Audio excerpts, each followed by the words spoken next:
Hey guys, and welcome back to another chapter of the series Melting, written and narrated by Stacey Holt.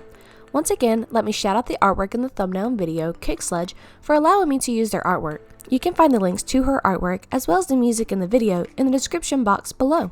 I'm hoping this recording session will be a little bit better because I got me some hot chocolate to soothe that scratchy voice of mine, so we'll see how it goes.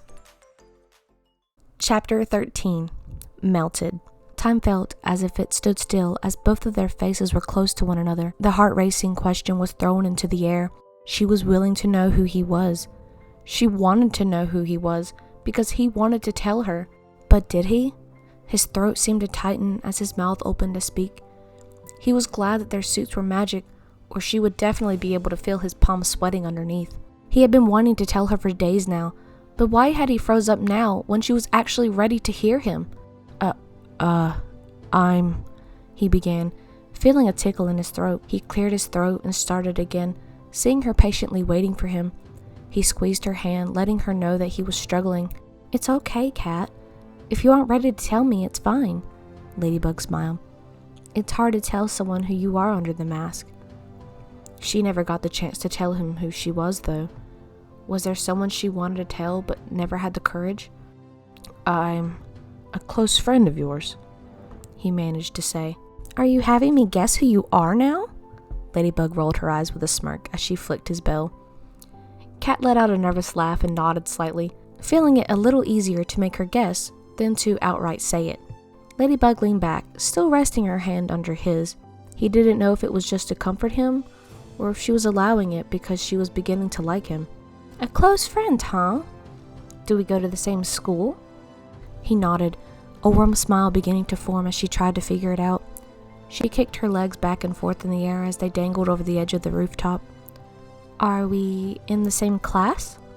she asked again. And again he nodded. His heart started to thump faster as she got closer and closer to his secret.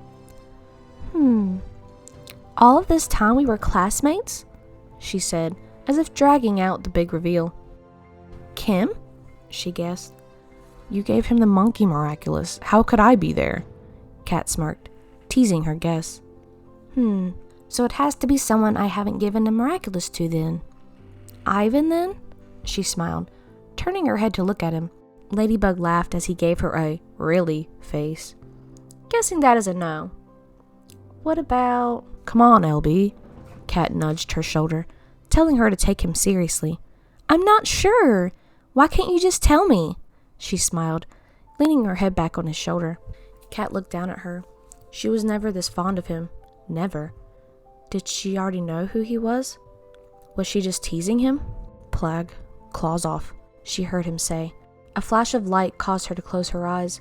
When she opened them, she saw orange sneakers and jeans. Her eyes glided up his apparel until she was greeted to a half-white shirt with a black shirt under it, with 3 lines of color design.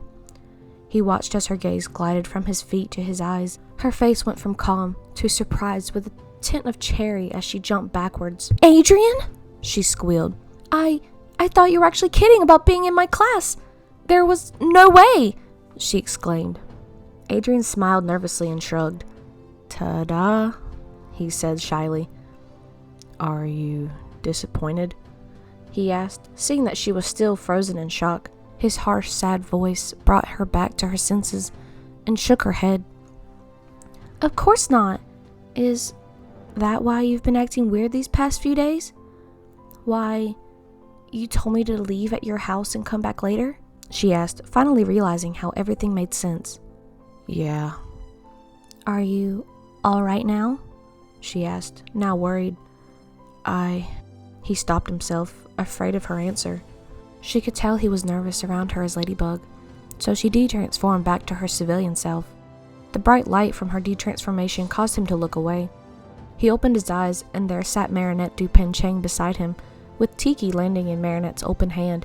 He hadn't realized that she still left her hand under his, but her face was even brighter than before. Plague laid on his shoulder, grabbing a piece of cheese from inside his shirt pocket. Tiki ate some macaroons and gave Adrian a soft wave.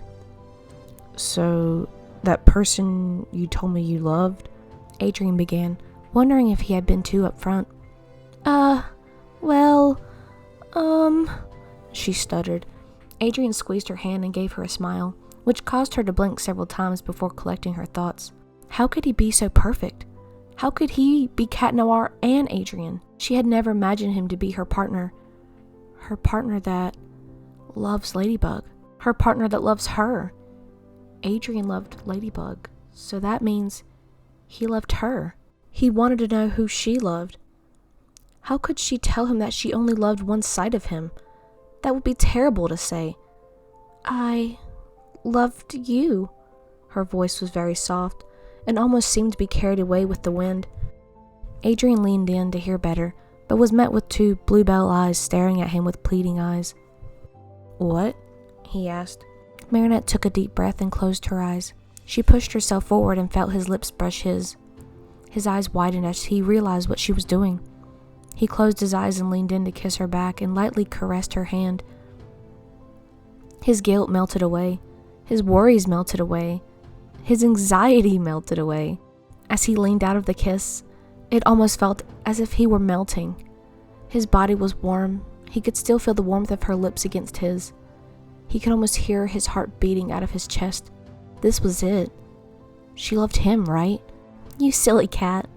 I loved you, Marinette said, turning away. His heart melted at those words. Adrian shifted closer and pulled on her arm and wrapped it around his neck as he spoke those magical words.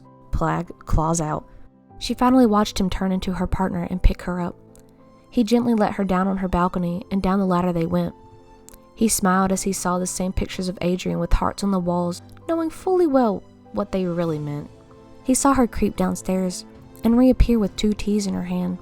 He sat on the chase with a blanket, and she sat down beside him, her sketchbook in her hand, TV on their favorite show. This was it. This was his home, and she was his family. Sabine and Tom were his family. Nothing could beat spending his nights here, resting on her shoulder as she talked about her designs, watching her closely at every single thing she did. She was amazing, though they didn't discuss what they were. They already knew. She was his lady, and he was her kitty. Thank you all for watching.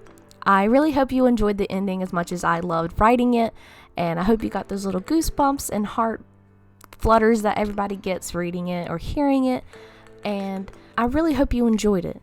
And if you did, go ahead and hit that notification button to let you know when the next chapter of the new series is coming out. I've already written all of it, so they'll be coming out almost every day or every other day, just like this series was. And I'll try and stay on top of it, but I'll see you guys in the next video. Bye!